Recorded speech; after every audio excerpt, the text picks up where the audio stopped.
Hello guys, നമ്മുടെ നാട്ടിൽ ഇപ്പോൾ ലഹരി വസ്തുക്കളുടെ ഉപയോഗം കൂടിക്കൊണ്ടിരിക്കുന്നു എന്നുള്ള ഒരു ന്യൂസാണ് ഇപ്പോൾ പുറത്തു വന്നുകൊണ്ടിരിക്കുന്നത്.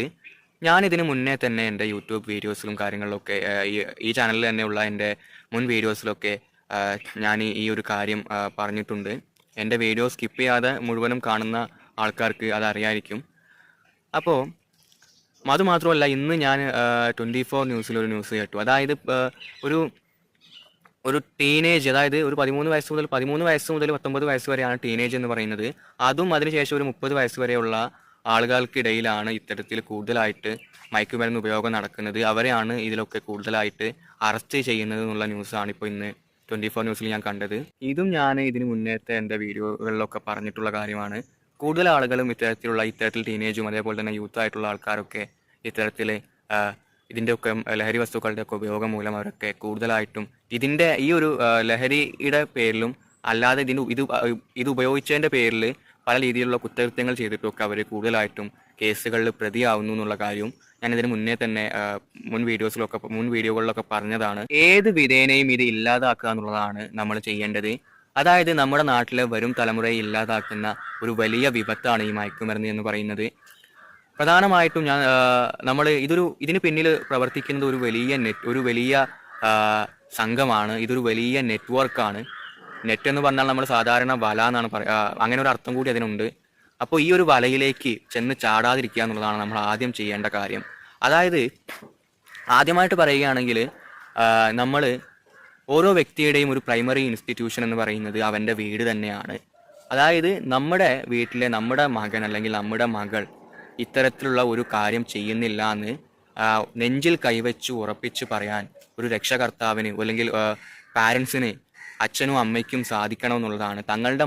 തങ്ങളുടെ മകൻ ഇത് ചെയ്യുന്നില്ല എന്നുള്ളത് അവരാണ് കൺഫേം ചെയ്യേണ്ടത്. ഈ പറയുന്ന കുട്ടികളുടെ അല്ലെങ്കിൽ ഈ പറയുന്ന ഈ ഒരു 20 മുതൽ 30 വരെ പ്രായത്തിലുള്ള ആൾക്കാരാണ് ഇതൊക്കെ ചെയ്യുന്നതെന്നാണല്ലോ ഇപ്പോൾ പറയുന്നത്. ആരാണെങ്കിൽ തന്നെ അവരുടെ ഭാഗത്ത് നിന്ന് എതിർപ്പുകളൊക്കെ ഉണ്ടാവും. പക്ഷേ ആ എതിർപ്പൊന്നും നിങ്ങൾ വകവെക്കേണ്ട കാര്യമില്ല. നിങ്ങളുടെ മകൻ്റെ അല്ലെങ്കിൽ മകളുടെ ഭാവി സുരക്ഷിതമാക്കാനാണ് നിങ്ങൾ ശ്രമിക്കുന്നത്. മാത്രമല്ല, ഞാനിതിലും പെൺകുട്ടികളുടെ കാര്യം കൂടി പറയാൻ കാരണം, നമ്മുടെ നാട്ടിലിപ്പോൾ പെണ്ണെന്നോ അല്ലെങ്കിൽ പെൺകുട്ടിയെന്നോ ആൺകുട്ടിയെന്നോ വ്യത്യാസമില്ലാതെ എല്ലാവരും ഇതിൽ ഉൾപ്പെടുന്നതായിട്ട് കാണാം. അതുകൊണ്ടാണ് ഞാൻ അതും കൂടി ചേർത്ത് ഇതിൻ്റെ കൂട്ടത്തിൽ പറയുന്നത്. അപ്പോൾ ഒരു വ്യക്തിയുടെ പ്രൈമറി ഇൻസ്റ്റിറ്റ്യൂഷൻ അവൻ്റെ വീടാണ്. ആ വീട്ടിലെ പാരൻസ് തങ്ങളുടെ മകൻ ഇത് ചെയ്യുന്നില്ല എന്ന് ഉറപ്പിച്ച് അല്ലെങ്കിൽ തങ്ങളുടെ മകൾ ഇത് ചെയ്യുന്നില്ല എന്ന് ഉറപ്പിച്ച് പറയാൻ ആ പാരൻസിനെ കൊണ്ട് സാധിക്കണം. അതിന് വേണ്ട നടപടികൾ അവർ സ്വീകരിക്കണം. രണ്ടാമതായിട്ട് പറയാനുള്ളത് സ്കൂളുകളുടെയും അതേപോലെ തന്നെ കോളേജുകളുടെയും ഒക്കെ കാര്യമാണ്. ഇവിടെയൊക്കെ പഠിക്കുന്ന കുട്ടികൾ ഇത്തരത്തിലുള്ള ഒരു ആക്ടിവിറ്റീസിലും ഇത്തരത്തിലുള്ള കാര്യങ്ങളൊന്നും മയക്കുമരുന്നോ ഒന്നും ഉപയോഗിക്കുന്നില്ല എന്നുള്ളത് ആ സ്കൂളിലെ ടീച്ചേഴ്സാണ് അത് നോക്കേണ്ടത്. അവരുടെ റെസ്പോൺസിബിലിറ്റിയാണത്. അതായത് ഒരു സ്കൂളാകുമ്പോൾ അല്ലെങ്കിൽ ഒരു കോളേജ് ആകുമ്പോൾ ഒരു പ്രിൻസിപ്പലും അതേപോലെ തന്നെ ഓരോ ക്ലാസ്സിനും ഓരോ ടീച്ചേഴ്സൊക്കെ ഉണ്ടാവുമല്ലോ. അപ്പോൾ ഓരോ ക്ലാസ്സിലെയും ഡ്യൂട്ടിയുള്ള ടീച്ചേഴ്സ് തങ്ങളുടെ ക്ലാസ്സിലെ അല്ലെങ്കിൽ തങ്ങളുടെ ക്ലാസ്സിലെ കുട്ടികൾ ഇത്തരത്തിലുള്ള ഒരു കാര്യം ചെയ്യുന്നില്ല എന്ന് കൺഫേം ചെയ്യാനും അവരെ കൊണ്ട് പറ്റണം. മാത്രമല്ല, ഇനി പ്രിൻസിപ്പളിൻ്റെ കാര്യം പറയുകയാണെങ്കിൽ പ്രിൻസിപ്പൾ മൊത്തത്തിൽ ഇത് ഉറപ്പുവരുത്തണം. ഇനി ഈ ക്ലാസ്സിൻ്റെ ഡ്യൂട്ടി ഒന്നും ഇല്ലാത്ത ടീച്ചേഴ്സ് അവരും ഇത്തരത്തിൽ മൊത്തത്തിൽ ഇങ്ങനെയൊന്നും നടക്കുന്നില്ല എന്നുള്ളതും അവരും ഉറപ്പുവരുത്തണം. എൻ്റെ കോളേജിൽ ഇപ്പോൾ ഒരു ഡിസിപ്ലിൻ കമ്മിറ്റിയും കാര്യങ്ങളൊക്കെ ഉണ്ട്. അതുപോലെ എല്ലാ കോളേജിലും അല്ലെങ്കിൽ സ്കൂളിലൊക്കെ അങ്ങനെ ഉണ്ട് എന്ന് എനിക്ക് തോന്നുന്നു. എനിക്ക് അതിനെക്കുറിച്ച് അറിയില്ല. ഉണ്ടെങ്കിലും ഇല്ലെങ്കിലും ഇത്തരത്തിലുള്ള കാര്യങ്ങളിലൊക്കെ അവർ ഇങ്ങനെയൊന്നും കുട്ടികൾ ചെയ്യുന്നില്ല എന്നുള്ള കാര്യം അവർ ഉറപ്പുവരുത്തണം. ഒരു അധ്യാപകൻ എന്ന് പറഞ്ഞാൽ കുട്ടികളെ പഠിപ്പിച്ച് IAS IPS അല്ലെങ്കിൽ വലിയ എന്തെങ്കിലും ഉയർന്ന ഒരു ജോലിയിലേക്ക് അവരെ എത്തിക്കുക എന്നുള്ളത് മാത്രമല്ല അവരുടെ ഡ്യൂട്ടി. സമൂഹത്തിന് ബാധ്യതയാവാത്ത രീതിയിൽ ഒരു കുട്ടിയെ നല്ല കാര്യങ്ങൾ പറഞ്ഞു കൊടുത്ത് അവരെ സമൂഹത്തിന് ഉതകുന്ന രീതിയിൽ സമൂഹത്തിന് ഇനി വരാൻ പോകുന്ന കാലത്തെ ഒരു അസറ്റാക്കി മാറ്റുക എന്നുള്ളതും ഒരു അധ്യാപകന്റെ ഒരു കടമയാണെന്നുള്ളതും കൂടി ഞാൻ പറയുകയാണ്. അടുത്തതായിട്ട് പറയാനുള്ളത് നമ്മുടെ നാട്ടിലെ പൊളിറ്റിക്കൽ പാർട്ടീസിന്റെ കാര്യമാണ്. അതായത് ഇവരൊക്കെയും ഈ കാര്യത്തിൽ മുന്നിട്ടിറങ്ങണം.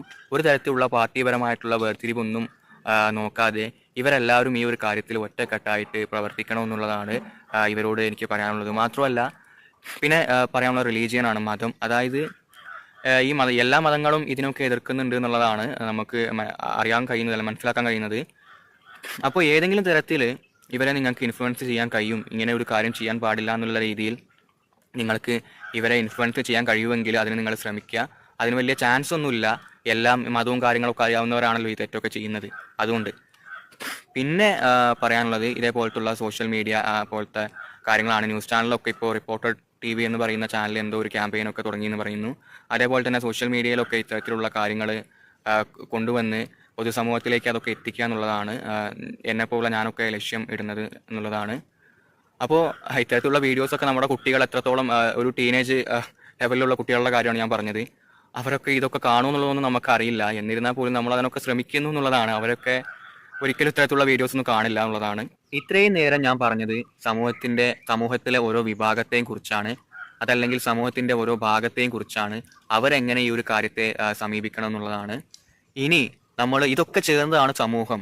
ഞാനും നിങ്ങളും ഈ ഇതുവരെ ഞാൻ പറഞ്ഞ എല്ലാ കാര്യങ്ങളും ഒക്കെ ചേർന്നതാണ് സമൂഹം എന്ന് പറയുന്നത്. നമ്മൾ ഓരോരുത്തരും ഈ ഒരു കാര്യത്തിന് മുന്നിട്ട് ഇറങ്ങിയേ മതിയാവൂ. പ്രധാനപ്പെട്ട ഒരു കാര്യം പറയാൻ മറന്നു. നമ്മുടെ നാട്ടിലെ നിയമവ്യവസ്ഥയിലും കുറച്ച് മാറ്റങ്ങൾ കൊണ്ടുവന്നേ മതിയാവൂ എന്നുള്ളതാണ്.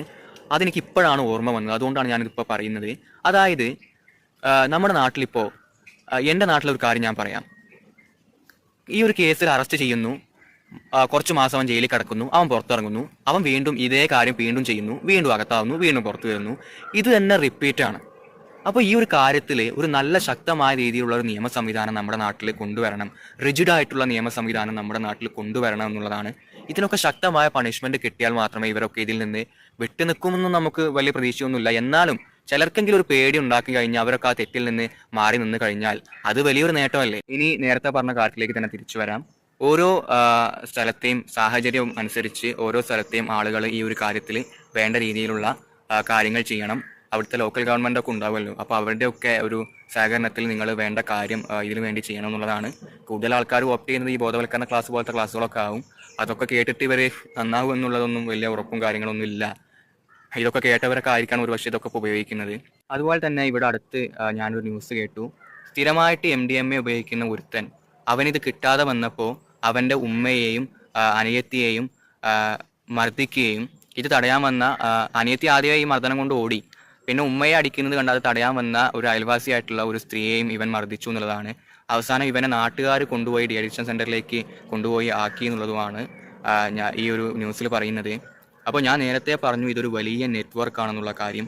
ഇതിലേക്ക് ചെന്ന് ചാടുന്നവരെയൊക്കെ ഇവർ ഇത് കാണിച്ച് പ്രകോപിപ്പിച്ച് ഇതിനു വേണ്ടി എന്തും ചെയ്യുന്ന ഒരു ക്രിമിനൽസ് ആക്കി മാറ്റുക എന്നുള്ളതും കൂടി ഈ ഒരു മയക്കുമരുന്ന് സംഘം ചെയ്യുന്നതാണ്. അതായത് അവർക്ക് വേണ്ടി എന്തും ചെയ്യാൻ ഒരു പക്ഷേ ഇവർ തയ്യാറാകും ഈ ഒരൊറ്റ മയക്കുമരുന്നിൻ്റെ ഇത് കിട്ടാൻ വേണ്ടിയിട്ട് എന്നുള്ളതാണ്. അപ്പോൾ അതും കൂടി ഇതിൻ്റെ കൂട്ടത്തിൽ പറയേണ്ട ഒരു കാര്യം കൂടിയാണ്. ഞാൻ എല്ലായ്പ്പോഴും പറയുന്ന പോലെ ഞാനൊരു സോഷ്യോളജി സ്റ്റുഡൻ്റ് ആണ്. എൻ്റെ സമൂഹത്തെ, എൻ്റെ നാടിനെ ഏതെങ്കിലും കാട്ടാളന്മാർക്ക് വിട്ടുകൊടുത്ത് അതിനെതിരെ ഒന്നും മിണ്ടാതെ പ്രതികരിക്കാതെ മാറി നിൽക്കുക എന്നുള്ളത് എൻ്റെ വ്യക്തിത്വത്തിന് ചേർന്നതല്ല. എൻ്റെ വ്യക്തിബോധം എന്നെ അതിനെ അനുവദിക്കുന്നുമില്ല. നിങ്ങളും അത്തരത്തിലുള്ള ഒരു വ്യക്തിബോധം ഉണ്ടാക്കിയെടുക്കണമെന്നുള്ളതാണ് എനിക്ക് നിങ്ങളോട് പറയാനുള്ളത്. ഞാൻ ഇത്രയും കാര്യം തൊണ്ട പൊട്ടി ഇവിടെ വന്ന് പറഞ്ഞാലും നിങ്ങളൊക്കെ ഇത് സ്കിപ്പ് ചെയ്യാതെ ഫുള്ള് കേൾക്കും എന്നുള്ള ഒരു വിചാരവും എനിക്കില്ല. അതും കൂടി ഞാൻ എൻ്റെ കൂട്ടത്തിൽ പറയാം. ഇൻ കേസ് നിങ്ങളിത് കംപ്ലീറ്റ് ആയിട്ട് കേൾക്കുന്നുണ്ടെങ്കിൽ നിങ്ങൾ അതിനനുസരിച്ച് ജീവിതത്തിൽ ഈ ഒരു കാര്യം, ഈ ഒരു ക്രൈസിസിൽ നിങ്ങൾ ഈ നമ്മുടെ നാടിന് വേണ്ടി നിങ്ങൾ പ്രവർത്തിക്കുമെന്ന് ഞാൻ വിശ്വസിക്കുകയാണ്.